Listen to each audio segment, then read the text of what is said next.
Hello student, history with Neeraj channel में आपका स्वागत है। मैं नीरज पटेल आज आप लोगों को दूसरा लेक्चर देने वाला हूं।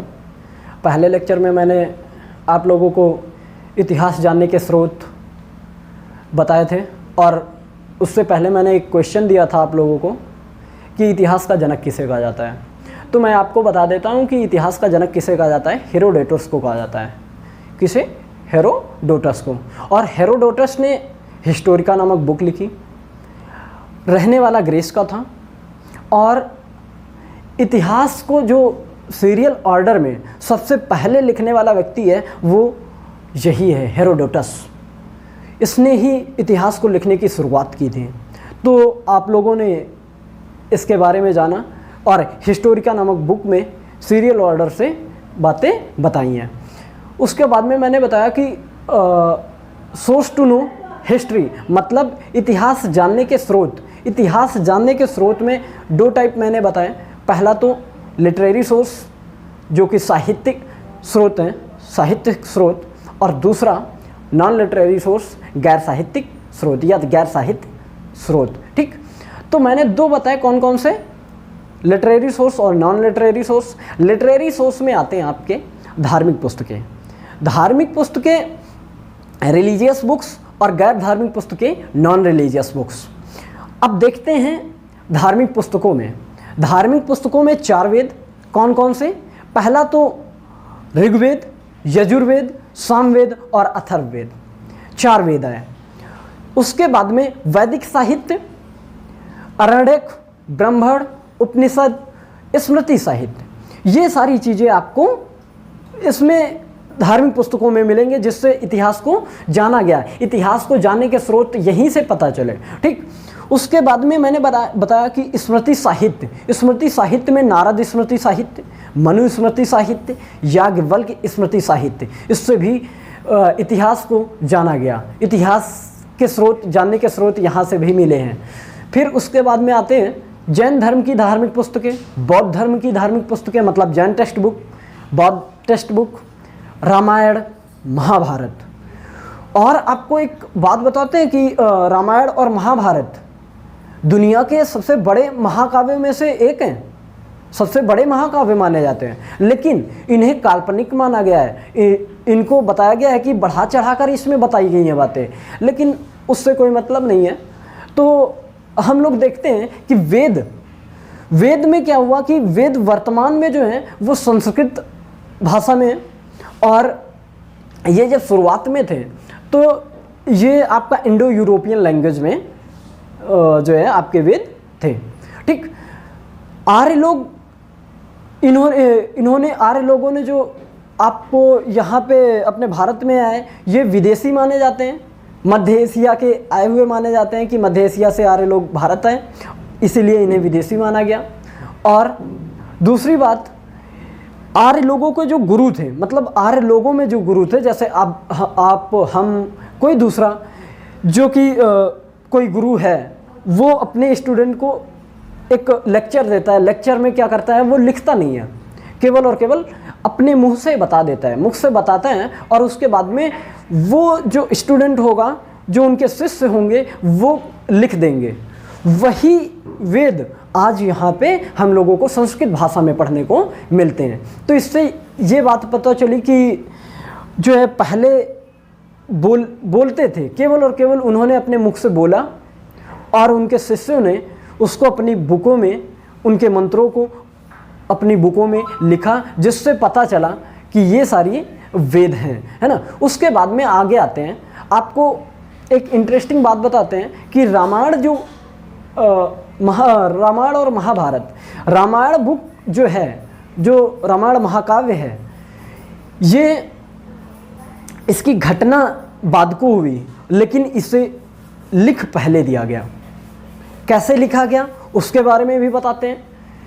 लिखा इस तरह से गया कि वाल्मीकि का नाम सुना होगा आप लोगों ने, जो कि पहले डाकू रत्नाकर के नाम से जाना जाता था। डाकू रत्नाकर था, और डाकू रत्नाकर ने क्या किया कि अपने जीवन में केवल और केवल अत्याचार करता था। लेकिन एक दिन उसी रास्ते से नारद जी क्या करते हैं, साधु का रूप धारण करके उधर से गुजर रहे होते हैं।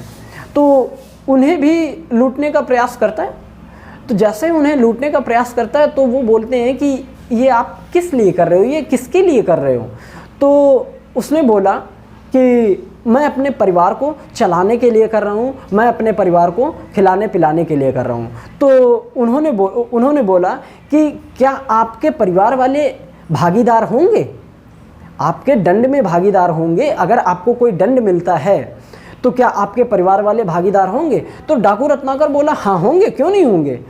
तो कहने लगे, नारद जी कहने लगे कि हम यहीं पर हैं, आप क्या करें, जाकर अपने परिवार वालों से एक बार पूछ लें कि क्या आप हमारे दंड के भागीदार होंगे, आधा आधा दंड लेंगे, आधा हम सहन करेंगे, आधा आप करना।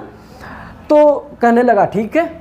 गया वो दौड़ता दौड़ता, और वहाँ पे जाने के बाद में बोला कि पूछा अपने परिवार से कि क्या आप हमारे दंड के सहभागीदार होंगे, मतलब जितना दंड हम सहेंगे उतना दंड आप सहेंगे। तो उन्होंने साफ साफ मना कर दिया, बोले कि पाप तो आप कर रहे हैं तो पाप के भागीदार आप होंगे, हम तो नहीं होंगे। तो वो दौड़ता हुआ आया और नारद जी, मतलब साधु का रूप धारण किए हुए, नारद जी के पैरों में गिर पड़ा और पूछने लगा कि इस मार्ग से मुक्ति कैसे मिलेगी। तो उन्होंने बोला कि आप राम राम का जप, राम राम नाम का जप आप बराबर करते रहिए तो आपके पाप क्या हो जाएंगे, धुल जाएंगे। तो डाकू रत्नाकर क्या किया कि अपना एक जगह पे समाधि लगा ली, और समाधि लगाने के बाद में क्या किया उसने कि वर्षों तक कठिन तपस्या करता रहा। कठिन तपस्या में वो राम राम का नाम जब जप करता तो उसके मुख से मरा मरा शब्द का जप होता। तो एक दिन फिर से, मतलब वर्षों बाद उधर से नारद जी फिर से गुजरे और उन्होंने देखा कि कोई मूर्ख व्यक्ति मरा मरा नाम का जप कर रहा है। तो वो उधर गए तो देखा कि वही डाकू रत्नाकर वहाँ पे समाधि लिए हुए मरा मरा नाम का जप कर रहे हैं। तो उन्होंने उसके ऊपर चींटियों ने पूरा अपना बॉम्बी टाइप बना रखा था, मतलब घोंसला अपना बना रखा था। तो उसको हटाया और उसको उठाया और बोले कि आपकी तपस्या क्या हो गई, सफल हो गई।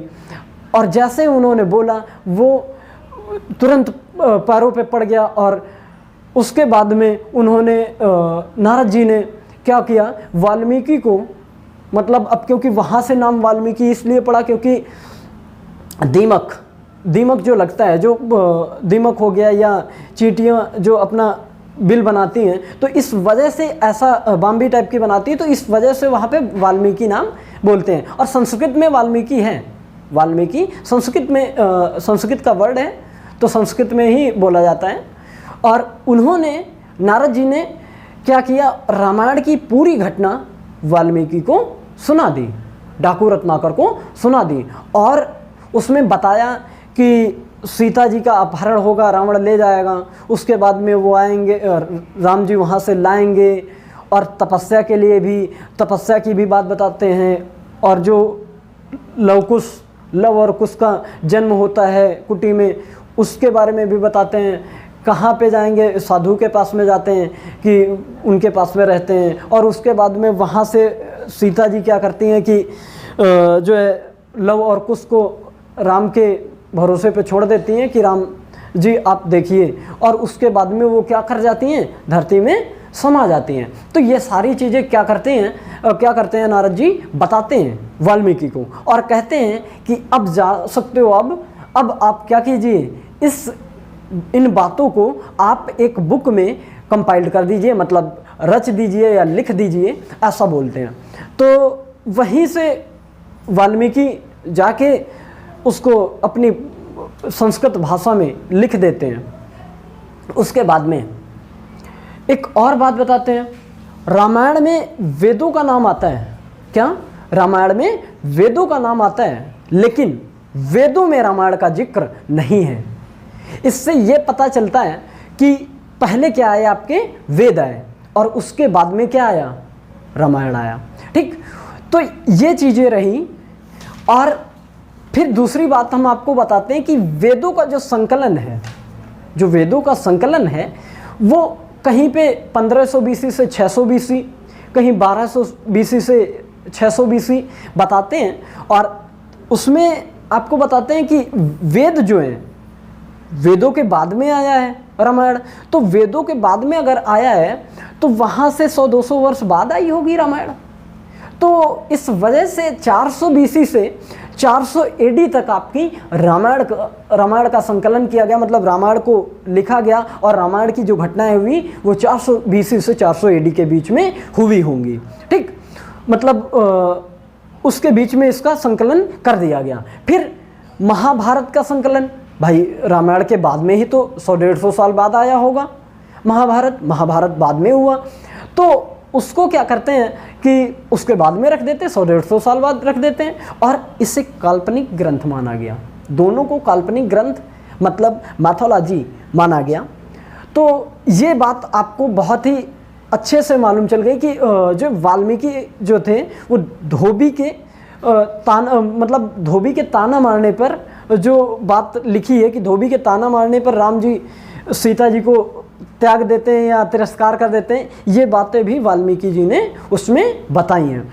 जो धोबी के ताना मारने पर सीता जी को राम जी तिरस्कार कर देते हैं, राम जी, ठीक है। उसके बाद में आपको एक और इंटरेस्टिंग बात बताते हैं कि रामायण में 24,000 श्लोक हैं। कितने? 24,000 श्लोक, जिसमें से 7 कांडों में मतलब 7 चैप्टर्स में से रखा गया है, 7 चैप्टर में रखा गया है। उसके बाद में रामायण को तमिल में जो है किसने लिखा है? कम्बन ने, कम्बन या कम्बनी जो भी कहते हैं, कुछ लोग कम्बन कहते हैं। और बंगाली में उन्होंने लिखा, नेपाली में आदिकवि भानुभक्त ने लिखा। ऐसे ही रामायण को जो है इंग्लिश में चार्ल्स विक्सन ने लिखा, फारसी में अब्दुल कादिर बदायूं मतलब अबुल फजल ने, अकबर के समय में रण सफावी के नाम से लिखा था। तो ये आपको रामायण की बातें जानने को मिली।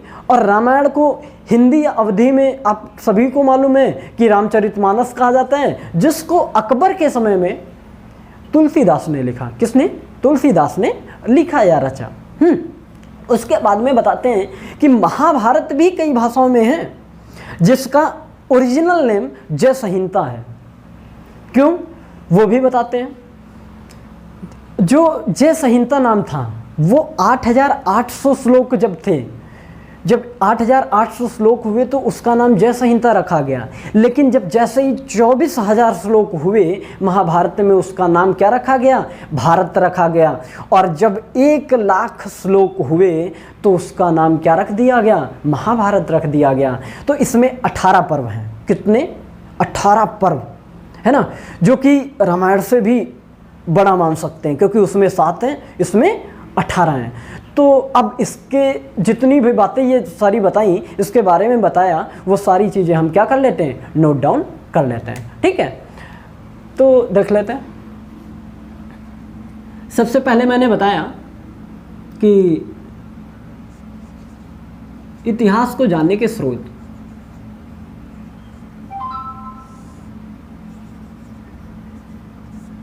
इतिहास को जानने के स्रोत।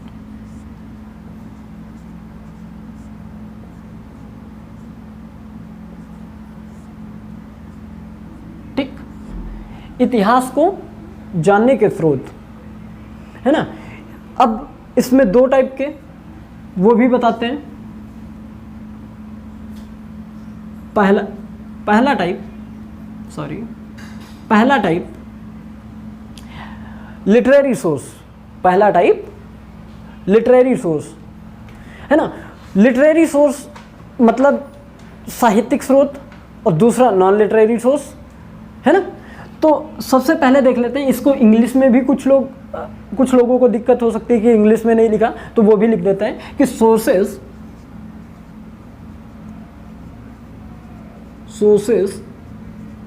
To know history. ठीक, अब आते हैं साहित्यिक स्रोत पे। मतलब लिटरेरी सोर्स,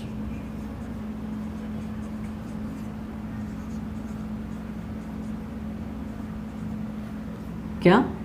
साहित्यिक स्रोत।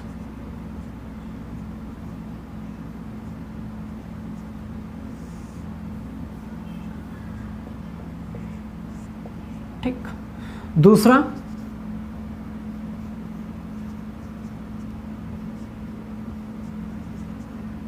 नॉन लिटरेरी सोर्स,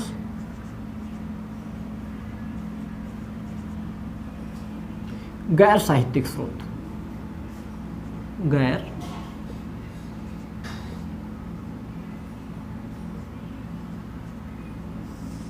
साहित्यिक स्रोत। ठीक। अब साहित्यिक स्रोत पे आते हैं और साहित्यिक स्रोत में जानते हैं कि क्या क्या होता है। तो literary source, literary,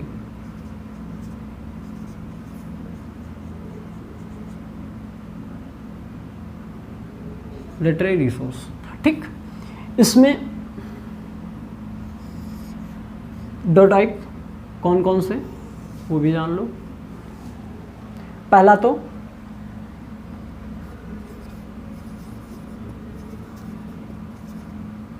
religious books, मतलब धार्मिक पुस्तकें। क्या? धार्मिक पुस्तकें। ठीक। दूसरी, non religious books, non religious books, गैर साहित्यिक, सॉरी, गैर धार्मिक पुस्तकें। क्या? गैर धार्मिक पुस्तकें। ये बात समझ में आई। उसके बाद में आगे आते हैं।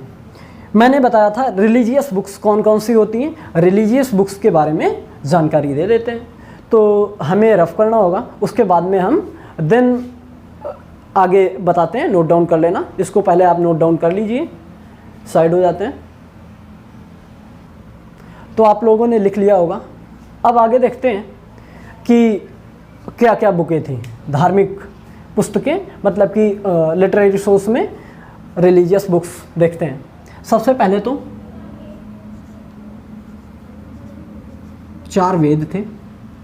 4 वेदों के नाम जो भी, सबसे पहला तो ऋग्वेद, यजुर्वेद, सामवेद और अथर्ववेद।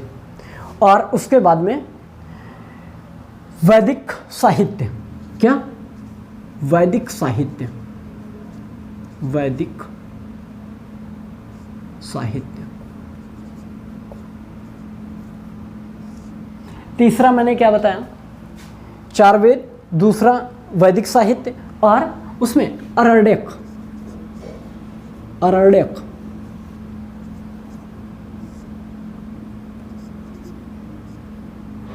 उपनिषद। क्या? उपनिषद।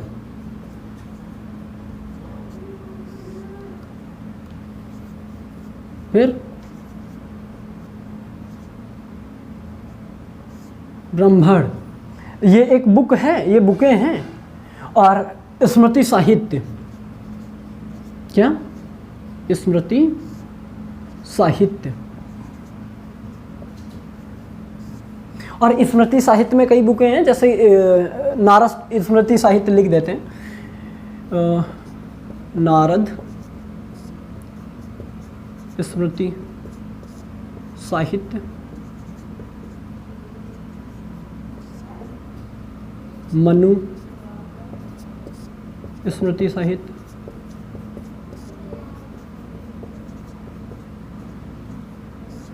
और तीसरी याज्ञवल्क। क्या? याज्ञवल्क, वल्क स्मृति साहित्य। ठीक। तो ये क्या थी आपकी धार्मिक पुस्तकें। और उसके बाद में जैन धर्म की धार्मिक पुस्तकें, जैन टेक्स्ट बुक, है ना, और बौद्ध धर्म की भी थी, है ना, तो जैन बौद्ध दोनों, ठीक है। उसके बाद में जैन धर्म हो गया, उसके बाद में आपका महाभारत आ गया। क्या? महाभारत और रामायण भी,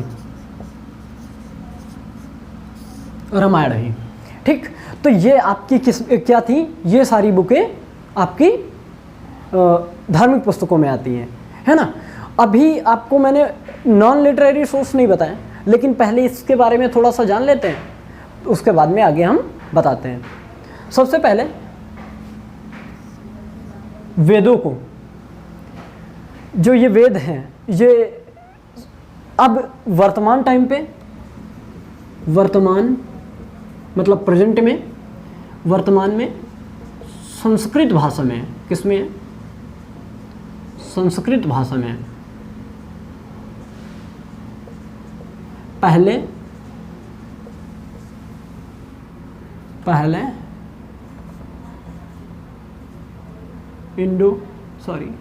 वैसे लिख देता है, इंडो यूरोपियन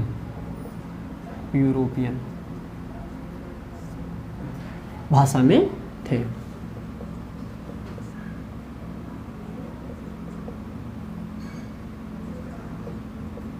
ठीक, उसके बाद में आपको इतना समझ में आया कि जो वेद थे ये किस भाषा में थे, और ये किसके द्वारा है?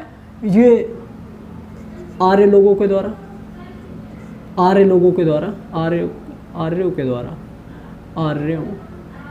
है। ठीक है, ये बात आप समझ लेना, अपने हिसाब से लिख लेना। उसके बाद में आगे बताते हैं कि रामायण में कितने हजार श्लोक थे? 24,000। रामायण में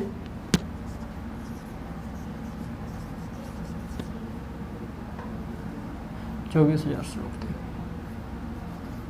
श्लोक थे।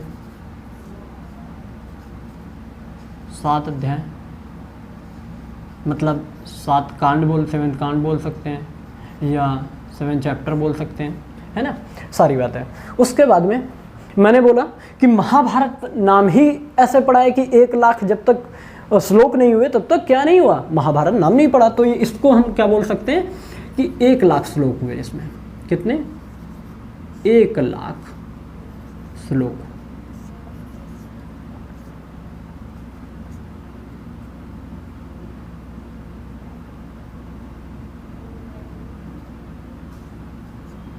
और जैसे इसके 7 अध्याय वैसे उसके 18। ठीक, ये चीज़ हो गई। और अब आपको बताते हैं कि इन चीज़ों के बारे में आपने जाना, और वेदों का संकलन कब हुआ, रामायण का, महाभारत का, ये चीज़ें भी जान लो। रामायण तो पहली बात तो रामायण जो है आपका, रामायण और महाभारत क्या है? काल्पनिक ग्रंथ माना जाता है। क्या? काल्पनिक ग्रंथ माना जाता है, समझ में आ रहे हैं? काल्पनिक ग्रंथ माना जाता है। उसके बाद में जिसे मैथोलॉजी कहते हैं, अगर किसी को किसी चीज़ में प्रॉब्लम हो तो बता सकता है, तो काल्पनिक ग्रंथ माना जाता है। उसके बाद में वेदों का संकलन कब हुआ? किसका? वेदों का संकलन। वेदों का संकलन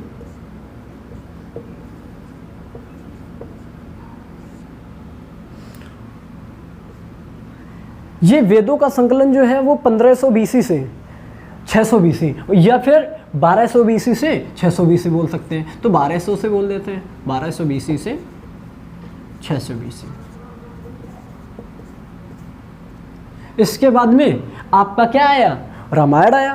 तो रामायण का संकलन कब का है? रामायण का संकलन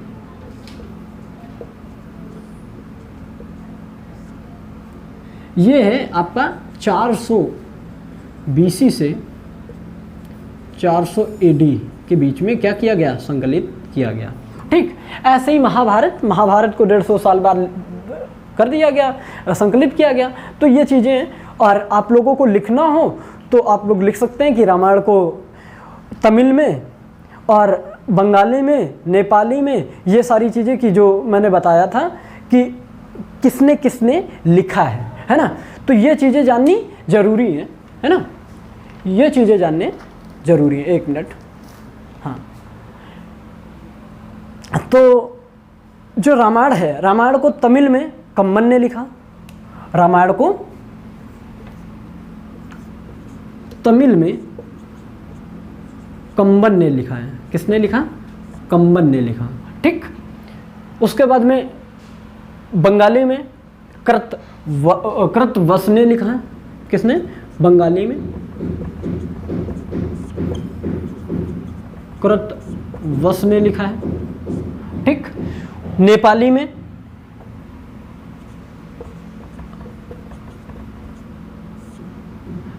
में आदिकवि भानुभक्त ने लिखा है। किसने? भानुभक्त ने, ठीक। और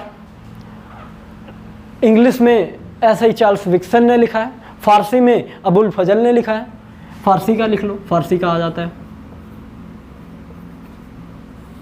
फारसी में फारसी में आपको जो है अबुल फजल ने लिखा है। हाँ, अबुल फजल, ठीक है। तो ये आपके अबुल फजल ने लिखा, और इसका नाम जो रखा वो क्या रखा था? फारसी में रण सफावी के नाम से लिखा था। किसके? रण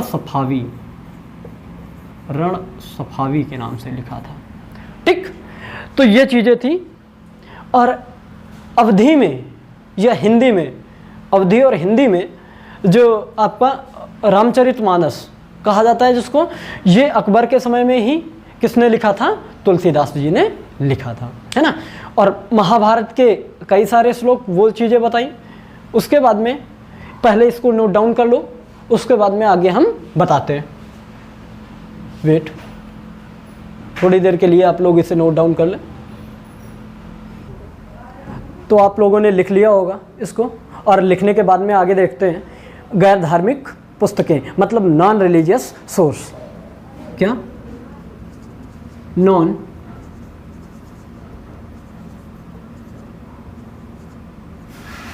रिलीजियस बुक्स मतलब गैर धार्मिक पुस्तकें।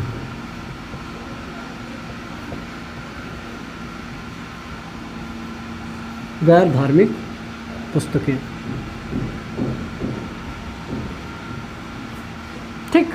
तो ये चीज़, उसके बाद में अब इसमें देखते हैं कि आपको कौन कौन सी बुकें आती हैं। कौन कौन सी बुकें आती हैं वो देखते हैं। अर्थशास्त्र पहली, अर्थशास्त्र जिसको किसने लिखा है? कौटिल्य ने लिखा है। कौटिल्य ने लिखा है, ठीक। दूसरी अष्टाध्यायी जिसको पाणिनि ने लिखा है। अष्टाध्यायी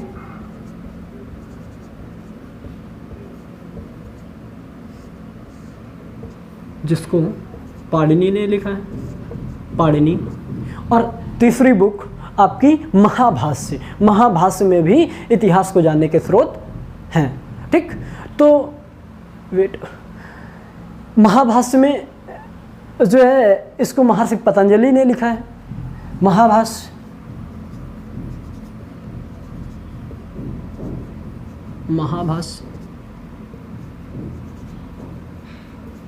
महर्षि पतंजलि। और आपकी वार्तिका जो बुक है वो कात्यायनी ने लिखी है। किसने लिखी है? कात्यायनी। वार्तिका,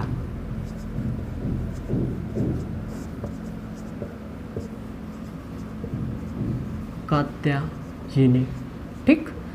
वार्तिका को कात्यायनी ने लिखा है। उसके बाद में इंडिका को मेगास्थनीज ने लिखा है। किसको? इंडिका को मेगास्थनीज ने लिखा है। और इस बुक में जो है वो आपके यात्रियों के यात्रा विवरण है। क्या है? यात्रियों के यात्रा विवरण हैं, और इसमें जातियों के भी बारे में बताया गया है। तो इन सब चीज़ों के बारे में इसलिए उसमें बुक में बताया गया है। मुद्रा राक्षस और देवी चंद्रगुप्तम को विशाख दत्त ने लिखा है। मुद्रा राक्षस, मुद्रा राक्षस और देवी चंद्रगुप्तम को, देवी चंद्रगुप्तम तुमको विशाख दत्त ने लिखा है। किसने? विशाख दत्त ने लिखा। तो ये क्या थे आपके? ये आपके क्या थे? जो है नॉन रिलीजियस बुक्स। और नॉन रिलीजियस बुक्स में ये इतिहास को जानने के स्रोत मिले।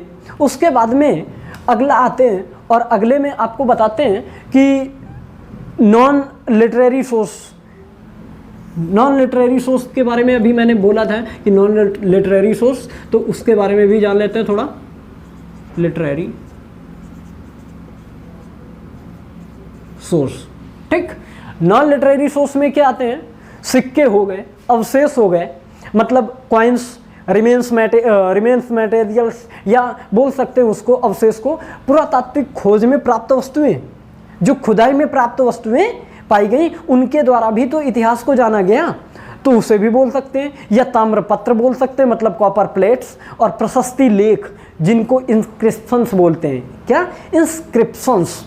और ऐतिहासिक स्मारक, हिस्टोरिकल मोन्यूमेंट्स, और गुफाएं, केव्स से भी पता चला, क्योंकि जैसे महाराष्ट्र में हैं और कई जगह, तो ये सारी जैसे एलोरा की गुफाएं, तो वहाँ से आपको क्या मिला? इतिहास को जाना गया। ठीक, देखते हैं कौन कौन सी चीज़ें हैं, वो लिख लेते हैं। सिक्के मतलब कॉइन्स,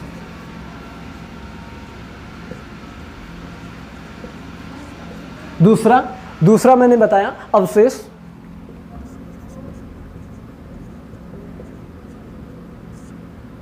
मतलब रिमेन मटेरियल्स। क्या? रिमेन मटेरियल्स, ठीक। उसके बाद में प्रशस्ति लेख लिख सकते हैं, या फिर इंस्क्रिप्शंस लिख सकते हैं। प्रशस्त लेख,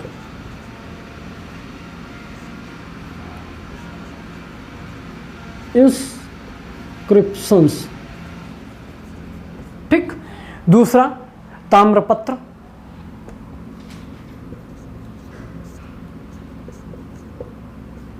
और ताम्रपत्र को कॉपर प्लेट्स बोलते हैं। क्या बोलते हैं? कॉपर प्लेट्स बोल सकते हैं, ठीक। उसके बाद में ऐतिहासिक स्मारक,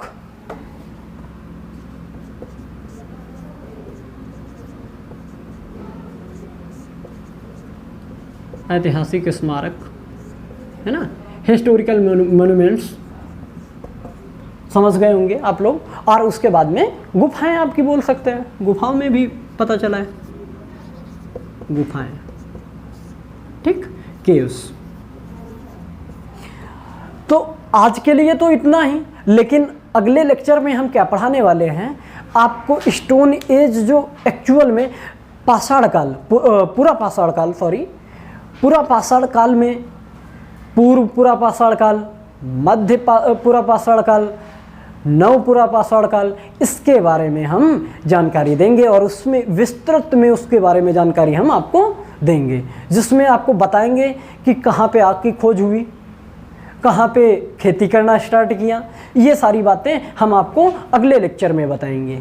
तो आप लोगों को जो थोड़ी बहुत अगर जानकारी कहीं से मिलती है तो उसे अपने अंदर समाहित करें, जिससे अगले जब लेक्चर में हम आपको समझाएंगे तो अच्छे से समझ में आए, ठीक है।